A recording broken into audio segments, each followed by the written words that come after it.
नारायण नारायण नारायण नारायण। श्रीमद् भागवत पंचम स्कंध अथ षोडशोऽध्यायः 16वां अध्याय भुवन कोश का वर्णन।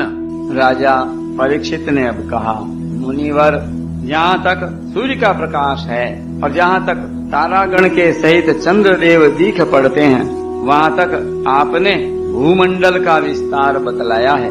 उसमें भी आपने बतलाया कि महाराज प्रियव्रत के रथ के पहियों की 7 लीकों से 7 समुद्र बन गए थे, जिनके कारण इस भूमंडल में 7 द्वीपों का विभाग हुआ।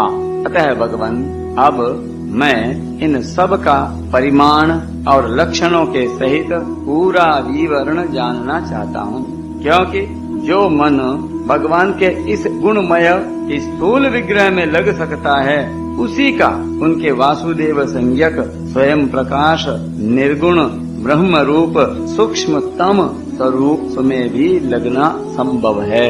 अतः गुरुवर, इस विषय का विशद रूप से वर्णन करने की कृपा कीजिए। श्री सुखदेव जी बोले, महाराज, भगवान की माया के गुणों का इतना विस्तार है कि यदि कोई पुरुष देवताओं के समान आयु पाले तो भी मन या वाणी से इसका अंत नहीं पा सकता। इसलिए हम नाम, रूप, परिमाण और लक्षणों के द्वारा मुख्य मुख्य बातों को लेकर ही इस भूमंडल की विशेषताओं का वर्णन करेंगे। यह जम्बूद्वीप जिसमें हम रहते हैं, भूमंडल रूप कमल के कोश स्थानीय जो 7 द्वीप हैं, उनमें सबसे भीतर का कोश है। इसका विस्तार 1 लाख योजन है और यह कमल पत्र के समान गोलाकार है।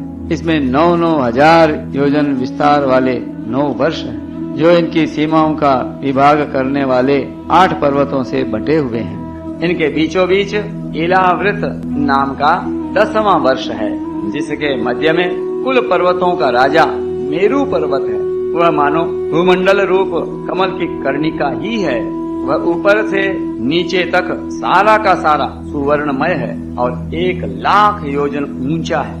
उसका विस्तार शिखर पर 32,000 और तलेटी में 16,000 योजन है तथा 16,000 योजन ही वह भूमि के भीतर घुसा हुआ है, अर्थात भूमि के बाहर उसकी ऊंचाई 84,000 योजन है।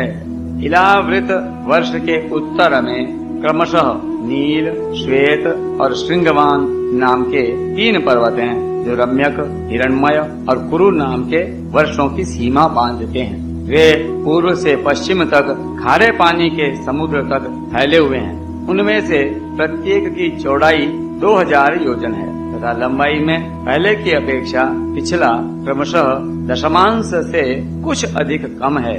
चौड़ाई और ऊंचाई तो सभी की समान है। इसी प्रकार इलावृत के दक्षिण की ओर एक के बाद एक निषद, हेमकूट और हिमालय नाम के 3 पर्वत हैं। नीलादि पर्वतों के समान ये भी पूर्व पश्चिम की ओर फैले हुए हैं और 10-10 हजार योजन ऊंचे हैं। इनसे क्रमशः हरिवर्ष, हिमपुरुष और भारतवर्ष की सीमाओं का विभाग होता है। इलावृत के पूर्व और पश्चिम की ओर उत्तर में नील पर्वत और दक्षिण में निषद पर्वत तक फैले हुए गंधमादन और माल्यवान नाम के 2 पर्वत हैं।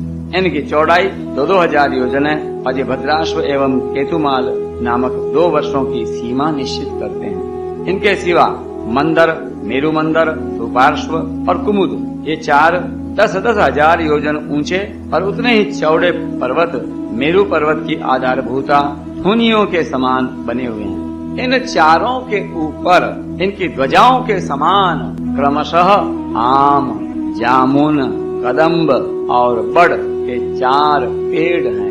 इनमें से प्रत्येक 1100 योजन ऊंचा है और इतना ही इनकी शाखाओं का विस्तार है। इनकी मोटाई 100 योजन है। भरत श्रेष्ठ, इन पर्वतों पर 4 सरोवर भी हैं, जो क्रमशः दूध, मधु, ईख के रस और मीठे जल से भरे हुए हैं। इनका सेवन करने वाले यक्ष, किन्नर आदि उपदेवों को स्वभाव से ही योग सिद्धियां प्राप्त हैं। इन पर क्रमशः नंदन, चैत्र रथ, वैभ्राजक और सर्वतोभद्र नाम के 4 दिव्य उपवन भी हैं। इनमें प्रधान प्रधान देवगण अनेकों सुर सुंदरियों के नायक बनकर साथ साथ विहार करते हैं। उस समय गंधर्वादी उपदेवगण इनकी महिमा का बखान किया करते हैं। मंदराचल की गोद में जो 1100 योजन ऊंचा देवताओं का आम्र वृक्ष है, उससे गिरि शिखर के समान बड़े बड़े और अमृत के समान स्वादिष्ट फल गिरते हैं। वे जब फटते हैं तब उनसे बड़ा सुगंधित और मीठा लाल लाल रस बहने लगता है।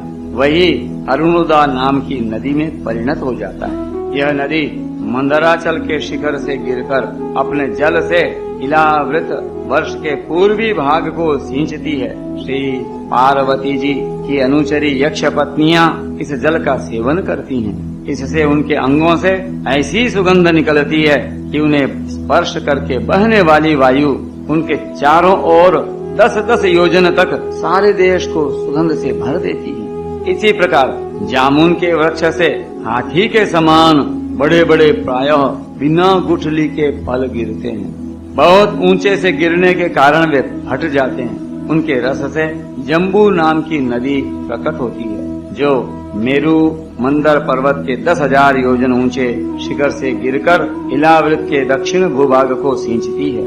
उस नदी के दोनों किनारों की मिट्टी उस रस से भीगकर जब वायु और सूर्य के संयोग से सूख जाती है, तब वही देवलोक को विभूषित करने वाला जाम्बू नद नाम का सोना बन जाती है।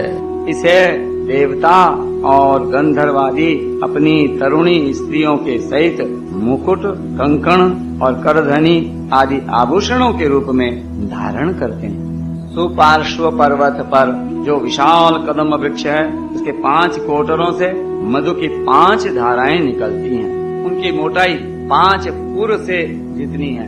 ये सुपार्श्व के शिखर से गिरकर इलावृत वर्ष के पश्चिमी भाग को अपनी सुगंध से सुवासित करती हैं। जो लोग इनका मधुपान करते हैं, उनके मुख से निकली हुई वायु अपने चारों ओर 100 योजन तक इसकी महक फैला देती है।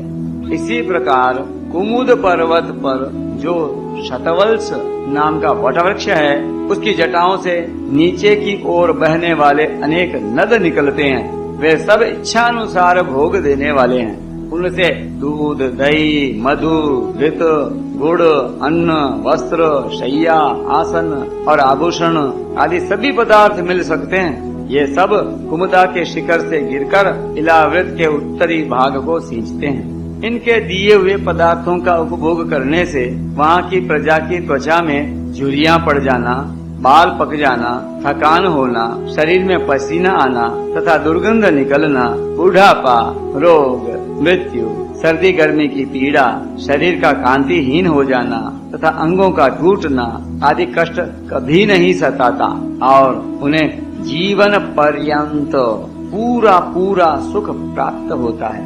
राजन, कमल की कर्णिका के चारों ओर जैसे केसर होता है, उसी प्रकार मेरु के मूल देश में उसके चारों ओर कुरंग, कुरर, कुसुम्ब, वैकंक, त्रिकूट, शिशिर, पतंग, रुचक, निषद, श्रीनिवास, कपिल, शंख, वैदूर्य, जारुधि, हंस, ऋषभ, नाग, कालंजर और नारद आदि 20 पर्वत और हैं। इनके सिवा मेरु के पूर्व की ओर जठर और देवकूट नाम के 2 पर्वत हैं, जो 18-18 हजार योजन लंबे तथा 2-2 हजार योजन चौड़े और ऊंचे हैं। इसी प्रकार पश्चिम की ओर पवन और पारियात्र, दक्षिण की ओर कैलाश और करवीर तथा उत्तर की ओर श्रीशृंग और मकर नाम के पर्वत हैं। इन 8 पहाड़ों से चारों ओर घिरा हुआ सुवर्ण गिरी मेरु अग्नि के समान जगमगाता रहता है। कहते हैं कि मेरु के शिखर पर बीचों बीच भगवान ब्रह्मा जी की सुवर्णमयी पुरी है, जो आकार में समचौरस तथा करोड़ योजन विस्तार वाली है। उसके नीचे पूर्व आदि 8 दिशा और उपदिशाओं में उनके अधिपति इंद्र आदि 8 लोकपालों की 8 पुरियां हैं। वे अपने अपने स्वामी के अनुरूप उन्हीं दिशाओं में हैं तथा परिमाण में ब्रह्मा जी की पुरी से चौथाई हैं। नारायण नारायण नारायण नारायण।